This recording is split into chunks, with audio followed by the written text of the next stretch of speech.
Hello and welcome to The Point. Tonight you are thinking through the ideas of what it is you want to start. To give you some ideas to get going, to give you some ideas just to jump start getting started, think through some ideas around what you're valuing. If you're valuing, and this has been talked about in so many ways from so many people, if you're valuing perfection, it might be difficult to start. If you're making a change and the change will make you different from those that you love, you could be challenged there with not wanting to start because of different fears and hidden agendas, things that are keeping you from, the hidden gains is another way to say it rather than agenda. You might have a negative response.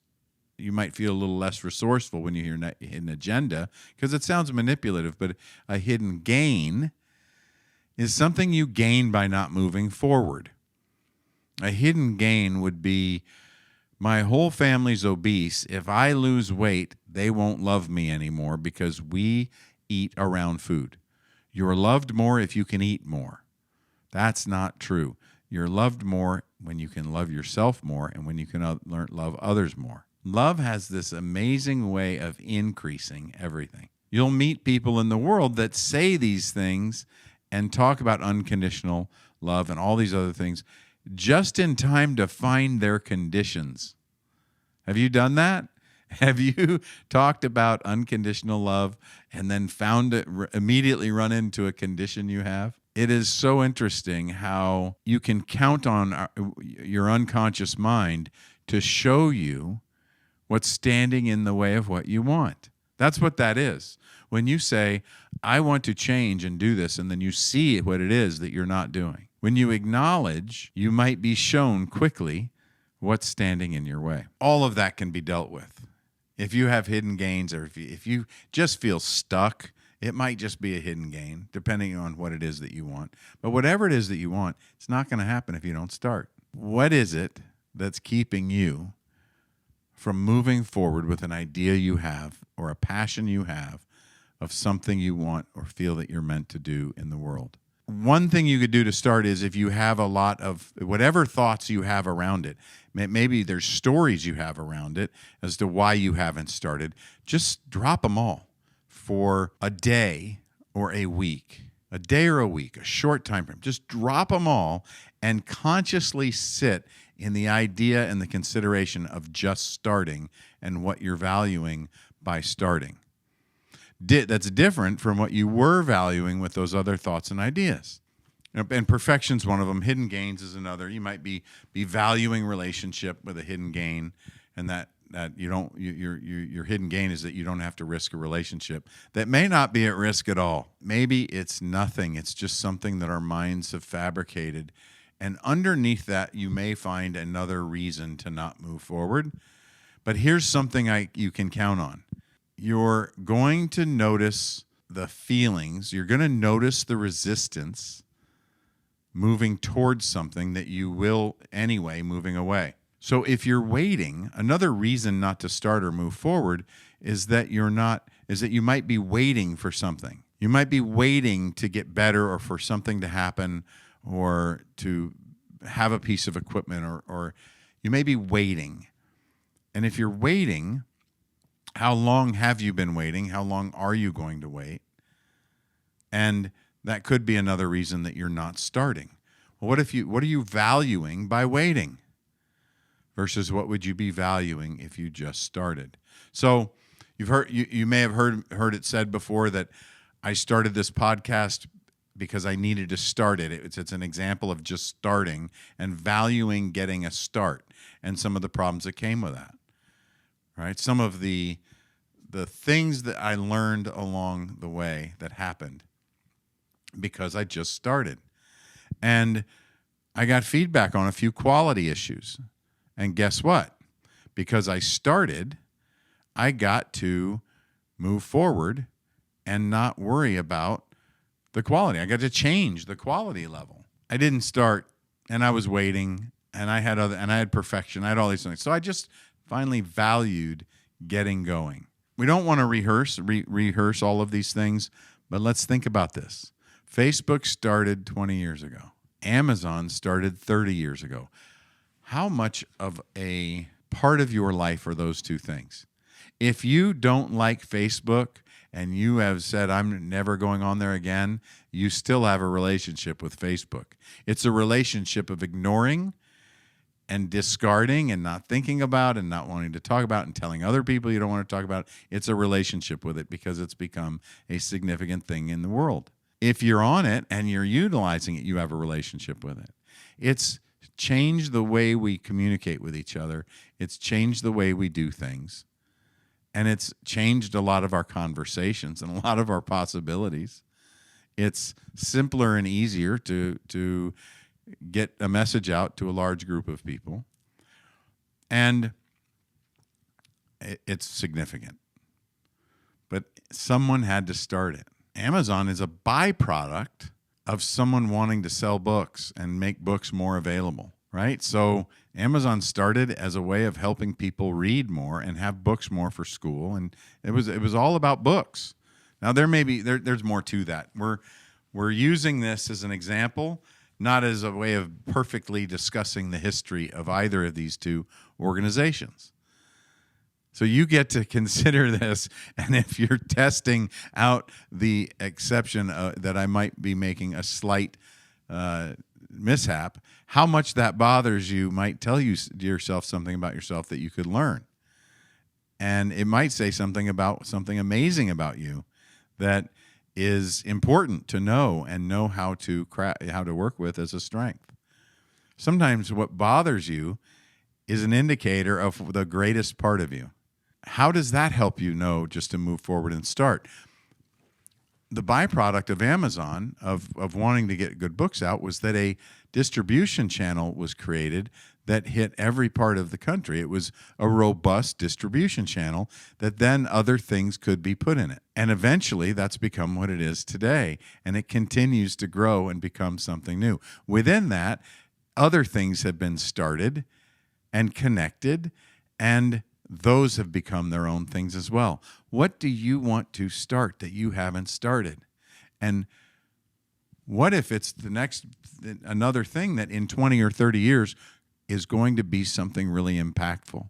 And what if that impact is only for you? Does it make it any less amazing? Or does it make it more amazing because it's unique and special and really magnified something beautiful or changed something in your life?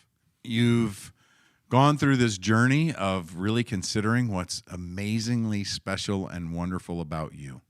You've considered the ideas of how to cultivate that and we haven't really dug into the full-on designing process, which is amazingly fun to do. And we've talked about how to protect our gains, how you can stay and protect yourself from having to move backwards.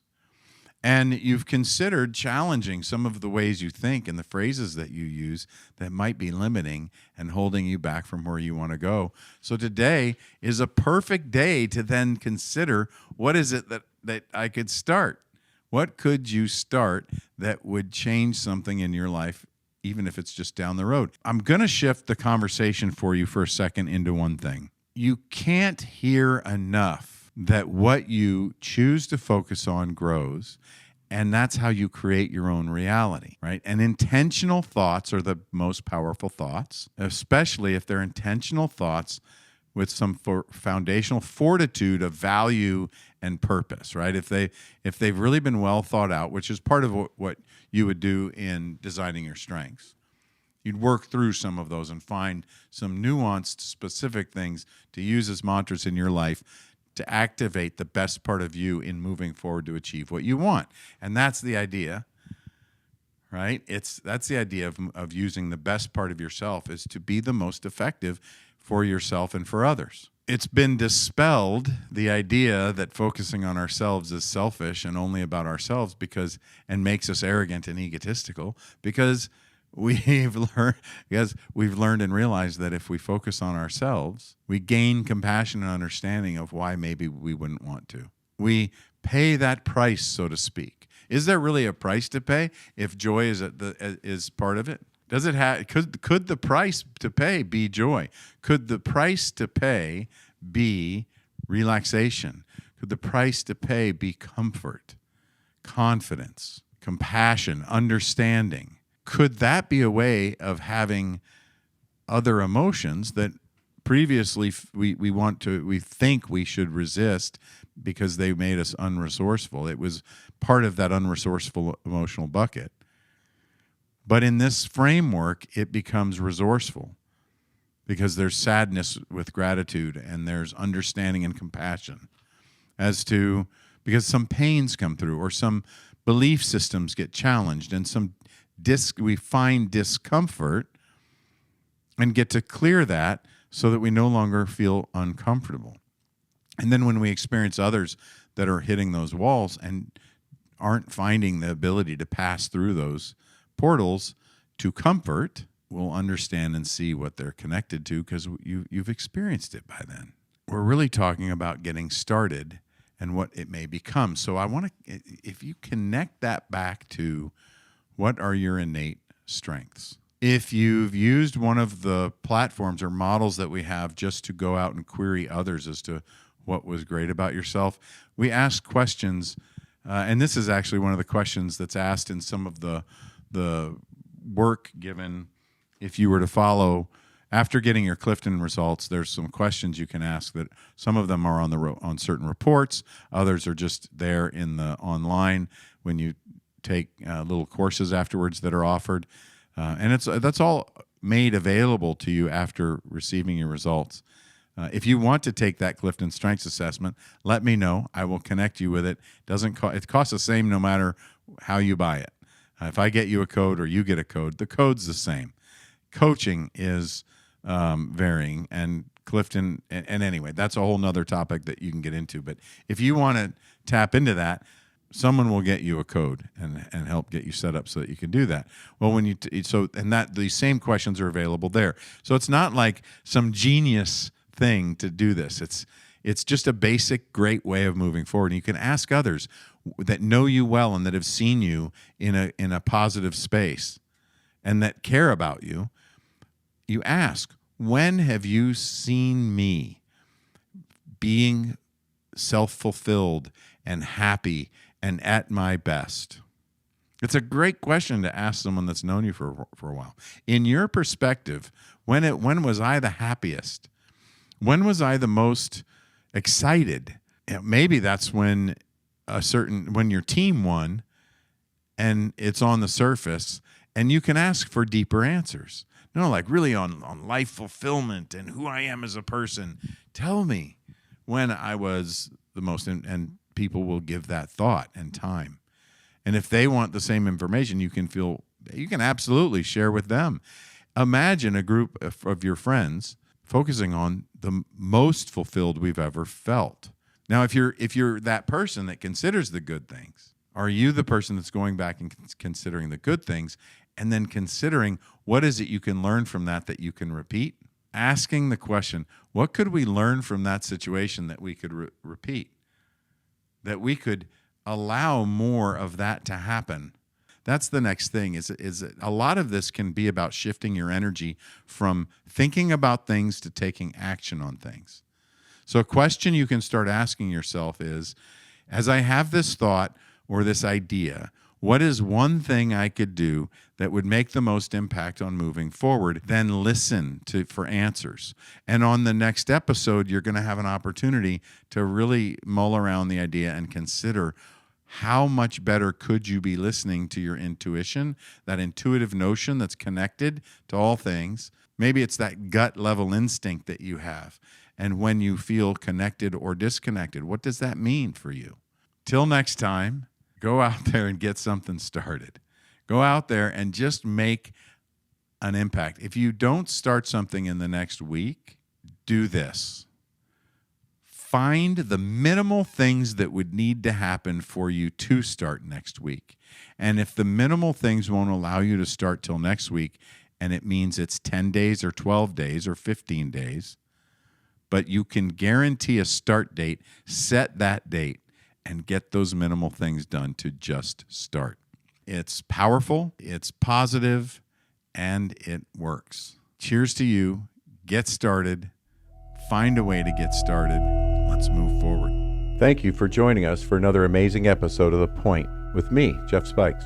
The greatest compliment you could give me is liking, loving, and sharing this episode with all your friends. So please, if you're on Spotify, iHeart, or iTunes, leave a 5-star rating and review. If you're on YouTube, like and subscribe. Make sure to tag me. I love hearing from you, the listeners of this show. The links for all my social and iTunes are in the show notes. Also, if you'd like to engage with me in anything related to my coaching, consulting, speaking, or programs, please visit jeffspikes.com for everything you would need to know to engage with me offline. And lastly, thank you for your time, your attention, and your consideration. This is The Point.